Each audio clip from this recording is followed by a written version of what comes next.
은혜를 함께 나눌 것입니다. 바디메오는 앞을 볼 수 없는 사람이에요. 구걸해야만 살아갈 수 있는 거지예요. 비참한 인생을 살아가는 안타까운 사람이죠. 그래서 그는 오늘도 목구멍에 풀칠을 하기 위해서 앞이 보이지 않는데 아마 사람들이 데려다 줬겠죠. 중풍병자처럼 움직일 수 없으니까, 앞을 볼 수 없으니까, 아니면 늘 가던 길이니까 외워서 갈 수도 있겠고, 어쨌거나 그는 오늘도 목구멍이 포독청이라 먹고 살려고 사람들이 지나다니는 곳에 앉아 있어요. 구걸을 하기 위해서. 바디메오는 거지였고 맹인이었더라. 그래서 많은 사람들의 옹성거림 속에서 그는 나사렛 예수시라는 말을 들었어요. 많은 사람들이 옹성거리는데 예수님이 어쨌대 저쨌대 이 얘기를 들었어요. 그는 앞을 볼 수 없어서 많은 군중들과 함께 에워싸여서 길을 가고 있는 예수님 앞에 직접 나갈 수는 없었어요. 앞을 볼 수 없으니까. 물론 멈춰서서 있는 자리에 소리가 난다면 방울을 따라가듯이 그 소리를 따라서 걸어갈 수는 있겠지만 지금 주님이 걸어가고 계시기 때문에, 더군다나 많은 군중들에 둘러싸여서 웅성거리며 걸어가고 있기 때문에 바디메오는 걸어갈 수가 없었어요. 예수님 앞에 나갈 수가 없었어요. 그렇지만 그는 가진 것이 있었어요. 우리 왜 하나님께서 이렇게 말씀을 하십니다. 모세가 나는 이것도 못해요 저것도 못해요 그러니까 네가 가진 것이 무엇이냐? 내 손에 지팡이가 있습니다 그랬거든요. 바디메오는 볼 수도 없어요. 그런데 가진 것이 있었어요. 목소리가 있었어요. 말을 할 수가 있었어요. 이게 얼마나 감사해요. 그래서 그는 주님 앞에 날 수 없었지만 소리를 질렀어요. 다윗의 자손 예수여 나를 불쌍히 여겨주세요. 이렇게 크게 소리를 질렀어요. 그랬더니 사람들이 막 억누르는 거예요. 이 불쌍히 여기달라는 말은 먼저 용서를 구하는 히브리적 표현이에요. 관용적인 표현이에요. 그러니까 무슨 말이냐면 바디메오는 내가 봉사가 된 것은, 맹인이 된 것은 무슨 죄 때문에 내가 맹인이 되었다. 그러니까 다윗의 자손 예수여 내 죄를 용서해 주시고 내 눈을 좀 뜨게 해주세요. 이런 절규를 한 거예요. 그냥 다윗의 자손 예수여 나를 불쌍히 여겨주세요 이 말은 내 죄를 용서해 주시고 나 눈 좀 뜨게 해주세요 이렇게 절규를 한 거예요. 우리가 고통스러울 때 주님 나 낫게 해주세요. 재정적으로 어려울 때 주님 너무 힘들어요 도와주세요. 이런 기억들이 있잖아요. 이러듯이 절규를 하는 거예요. 도움을 받길 원하는 절규를. 근데요, 그가 다윗의 자손 예수여 나를 불쌍히 여기서 소리 지르자 사람들은 그렇게 말했어요. 주제에 넘는 짓 하지 말고 가만히 있어. 주는 것이나 받아 먹어. 왜 까불어? 왜 동정받는 주제에 어디다 대고 뭘 또 요구해? 어딜 끼어드냐고 짓누르고 있어요. 어딜 끼어드냐고. 네 주제를 알라고. 많은 사람들이 꾸짖어. 잠잠하라. 주둥아리 작쳐라. 네 주제를 알아라. 이것은 마치 바디메오의 인생을 짓누르는 것과 마찬가지야. 너 그 정도면 됐지 얼마나 잘 살려고 그래? 짓누르는 거예요. 사람들은요, 가난하고 약한 사람들에게 호의를 베풀지 몰라도 그가 성장하려고 몸부림을 치거나 그가 큰 비전을 갖고 있어도 거기에는 관심이 없어요. 관심이 없어요. 그러니까 여러분이 힘들 때 여러분들에게 호의를 베풀어 준다고 그래가지고 그 사람 만나서 어찌 해보려고 하면 도리어 여러분 무시해버려요. 여러분들이 힘들고 아플 때는 어느 정도의 호의는 베풀어 주지만 관심 없어요. 네가 그렇게 잘나고 똑똑했으면 그 모양이냐? 그렇게 말하고 무시한다고요. 아무리 오라도 대부분 받아주지 않아요. 바디메오는 장님이고 자기 힘으로 살아갈 수 없는 그런 사람이에요.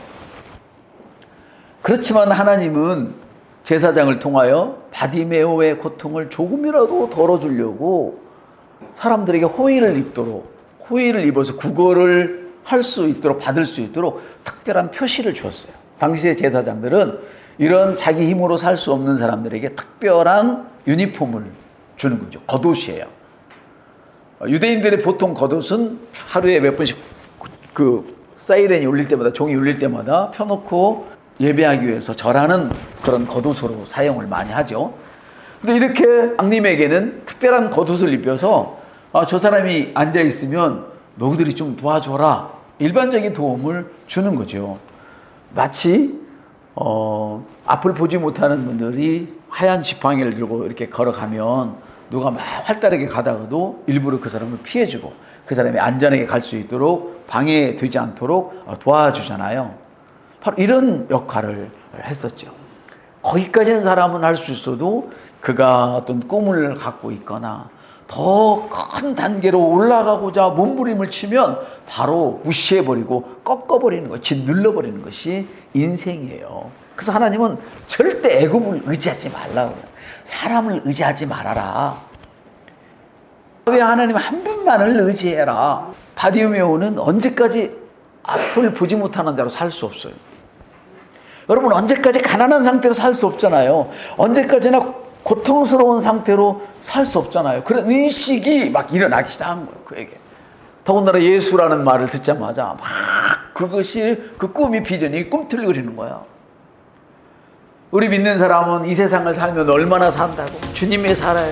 근데 바디메오는 이 세상을 살면 얼마나 산다고 내가 앞 못 보고 이 땡거지로 일생을 살아야 되냔 말이냐. 내가 단 하루를 살아도 보고 살고 싶다. 단 하루를 살아도 내 손으로 일해서 한번 살고 싶다. 그런 마음이 있지 않겠어요? 그런 심정이란 말이에요, 바디메오가. 그 바디메오는 나의 문제를 해결할 수 있는 분은 예수님이라는 소문을 들었어요. 근데 그분이 바로 자기 앞에 오셨어. 그러나 갈 수가 없어요. 왜? 웅성웅성 소리에 묻혀있고 지나가고 있기 때문에 사람들이 냉대받는 속에서도 더욱 크게 부르짖었어요. 다윗의 자손 예수여, 나를 불쌍히 여겨주세요. 아까보다 더 크게 소리를 질렀어요. 근데 그 소리를 사실은 주님이 기다리고 계셨던 것 같아요. 그러니까 주님께서 멈춰서서 그를 내게 데려오라고 얘기하는 거예요. 사실 성경에 보니까 한번 읽어 시작. 누구든지 주의 이름을 부르는 자는 구원을 얻으리라. 내가 잘 나가다 망했는데 못된 짓 하다 망했던, 아니면 못된 짓 하다 그랬던, 우리 부모가 막 대대로 자손 대대로 막 봉사였던 관계없어요. 누구든지 예수 이름을 부르면 구원을 얻는다. 아멘. 그렇습니다. 우리 믿는 사람들은 어려우면 어려울수록 더 예수 이름을 불러야 할 줄 믿습니다. 그 예수의 이름, 그분의 이름이 누구냐? 우리가 전파하는 믿음의 말씀입니다. 우리가 고백하는 이 고백의 기도 속에, 고백 속에 예수님의 이름이 들어있습니다. 할렐루야. 주님의 이름은 주님이 주신 말씀입니다. 주님의 능력입니다. 주님의 사랑입니다. 주님이 베푸시는 주님의 긍휼입니다. 주님의 자비입니다. 우리를 위해 주시는 해답이 바로 예수 이름입니다, 여러분. 그래서 믿는 사람들이 믿음으로 기능하지 않으면 힘들고 어려울 때에 세상을 의지하려고 하는 그런 유혹을 이겨낼 수가 없죠. 성경을 한번 같이 읽겠습니다. 보라, 내가 애굽을 믿는도다. 그것은 상한 갈대 지팡이와 같은 것이라. 사람이 그것을 의지하면 손이 찔리니 애굽 왕 바로는 그를 믿는 모든 자와 이와 같으니라. 세상을 믿으면 그건 바로 내가 세상을 지팡이로 삼고 있다는 것인데, 그 지팡이는 갈대 지팡이여 가지고 내가 그것을 의지하면 그 상한 갈대가 나를 찌른다는 거예요. 그래서 믿음으로 기능하지 않으면 힘들고 어려울 때에 세상을 의지하는 유혹을 이겨낼 수가 없는데, 바디메오가 힘들고 어렵다고 오늘도 한 푼이나 더 받기를 원하고만 있었다면 그는 영원토록 거짓걸로만 살아야 됐던 것이죠. 성경은 애굽을 의지하지 말라고 이와 같이 말씀하세요. 너를 돕는 자를 너가 의지하면 의지할수록 그것이 너를 찔러서 너가 상처를 당한다는 것이죠. 그러므로 여러분, 어려울 때 육신의 문을 닫고 감각의 세계를 닫아버리고 영적인 문을 열어야 하는 것입니다. 여기서 육신이라 하는 말을 너무 나쁘게만 생각해서는 또 안 돼요. 우리는 육을 갖고 있잖아요. 육이 없으면 영이 기능을 못 해요. 근데 육신적이다, 육을 문을 닫아라 이 말은 감각적인 그런 세계를 문을 닫으라는 거예요. 보고 느끼고 만져지고 냄새 맡고 이런 것들, 그런 것들의 세계를 문을 닫고 하나님의 말씀 속으로 들어가라. 성령 안으로 들어가라. 이런 의미가 되겠죠. 그래서 보여지고 느껴지는 그런 감각을 떠나서 주님이 계신 골방으로 들어가야 돼요. 어떤 사람은 환경이 좋아서 골방을 만들어 놓고 따로 들어가서 기도도 할 수 있겠지만 바디메오에게 골방이 어디 있어요? 그의 골방은 많은 사람이 웅성거리고 자기를 핍박하고 자기를 조롱할지라도 그의 골방은 다윗의 자손 예수여 나를 불쌍히 여기소서, 다윗의 자손 예수여 예수여 예수여 예수 이름을 부르는 것이 그의 골방이었다 이 말이에요. 그가 다른 사람들의 그런 시선을, 그런 조롱하는 말들을 의식하면 절대로 예수 이름을 부를 수가 없죠. 근데 그가 크게 부르면 부를수록 하나님의 영이 그를 감싸서 아무 소리도 안 들리고 예수님의 소리만 들렸어요. 바디메오는 자신의 비참한 환경에서 탈출할 수 있는 유일한 방법은 예수밖에 없다. 너는 여기서 벗어날 길이 없어 라고 사람들 다수가 이야기를 해도 바디메오는 예수밖에 없어. 오직 예수, 오직 예수. 이게 골방이에요. 저기도 그런 골방이 한때 세상 안에서 골방이 있었죠. 잔치에 가도 지금 잔치를 하는지 모르고 길을 걸어가도 내게 인사를 해도 인사를 못 받아. 왜? 내 생각이 다른 곳에 있으니까. 같이 밥을 먹어도 무슨 얘기하는지 몰라. 나는 골방 속에 들어갔기 때문에. 이게 세상의 시각으로 보면 옳은 것은 아니지만 아무리 세상의 시각으로 올라도 그것이 예수 위에 있다면 그것은 상한 갈대 지팡이밖에 안 되는 것이기 때문에 여러분, 우리가 고통스러울 때요, 누구도 우리를 도울 사람 없습니다. 부모도 나를 돕지 못하는 환경에 들어간다니까요. 상처만 준다니까요. 그래서 우리가 힘들고 어려울 때 믿음으로 기능해야 돼요. 여러분, 얼마나 애굽을 의지하고 싶었겠어. 얼마나 부모를 의지하고 싶었겠어. 근데 어떤 사람은 의지할 수 있지만 의지할 수 없는, 내 동생처럼 의지할 수 없는 그런 사람들이 있다고. 그때 하나님이 우리의 의지가 되는 줄로 믿습니다. 여러분, 그래서 우리는 어려움이 닥칠 때는요, 감각의 세계를 다 끊어버리고 우리의 지정의를 멈춰버리고 우리의 모든 것을 멈춰버리고 골방에 들어갈 필요가 반드시 있는 거예요. 그래서 주님과 깊은 교제 속으로 들어가서 주님과 잠잠히 한번 묵상을 하십시오. 바디메오는 탈출을 방해하는 다수의 사람들 방해에도 불구하고 그는 골방으로 들어갔어요. 그의 골방은 큰 소리로 부르짖는 것이 그의 골방이었죠. 이것이 바로 바디메오는 주님을 만나는 골방이었어요. 예수님은 바디메오의 간절한 부르짖음을 들으시고 그를 부르셨어요. 우리가 주의 이름을 부르면 주님의 음성이 들립니다. 주님이 여러분에게 말씀하신다 그 말이에요. 그 믿음은 포기하지 않는 거예요. 믿음은 어떤 어려움이 있어 절대 포기하지 않는 거예요. 인내 없이는 믿음도 없어요. 믿음이 단걸음에 되면 누구는 못 믿어. 믿음의 한 방에 되면 누구는 못 믿겠어요. 그러나 믿음을 포기하지 않으면 때가 이르면 거둡니다. 우리 옆 사람한테 포기하지 마세요. 때가 이르면 거둡니다. 예수님이 부르시자 주님의 음성을 듣자마자 바디메오는 겉옷을 집어 던져버렸어요. 이거 던져버렸어요. 이거 빼면 안 돼. 내 너무 흥분해. 이 목사의 얘기인데 마이크가 좀 달렸어요. 미안해. 내 너무 겉옷을 던져버렸어요. 이게 겉옷을 던져버렸다는 것은 나 이제 거지로 안 살 거야. 그 겉옷은 제사장이 입혀준 거잖아요. 제사장이 표시를 해준 거잖아요. 이 사람이 가거든 이 하얀 지팡이를 짚고 가거든 비켜줘라. 방해하지 말아라. 이 사람 앞길에 장애물 놓지 마. 정해놨단 말이에요. 이 겉옷을 벗어 던지는 순간 사람들이 나를 도와주지 않아. 그런데 그 겉옷을 던져버린 거예요. 주님의 음성을 듣고 나 이제 거지 생활 끝났다. 해봐요. 나 이제 거지 생활 끝났다. 가난한 생활 끝났다. 이 비참한 생활 끝났다. 그리고 벗어 던지고 벌떡 일어나서 주님 앞으로 그냥 걸어갔어요. 그래서 소리가 들린 줄 걸어갔어요. 그 주님 말씀하세요. 여러분이 주님이 되어주세요. 서로가 뭘 원하니? 친절하고 자비로운 음성으로 시작. 뭘 원하니? 그랬더니 보기를 원합니다. 나 낫기를 원해요. 나 부자 살기를 원해요. 나 부하기를 원해요. 나 인정받기를 원해요. 주님 앞에 우리의 고백을 숨기지 말고 하는 거예요. 나 이제 이 생활 청산하기를 원해요. 그 주님 하신 말씀이 다른 말 없어요. 너 믿은 대로 되어라는 거. 따라합시다. 너 믿은 대로 되어라. 누구에게? 겉옷을 내어 버린 자의 믿음이란 말이에요. 겉옷 내어버리면 못 먹고 산다니까. 나 이 직장 사표 내면 못 먹고 산다니까.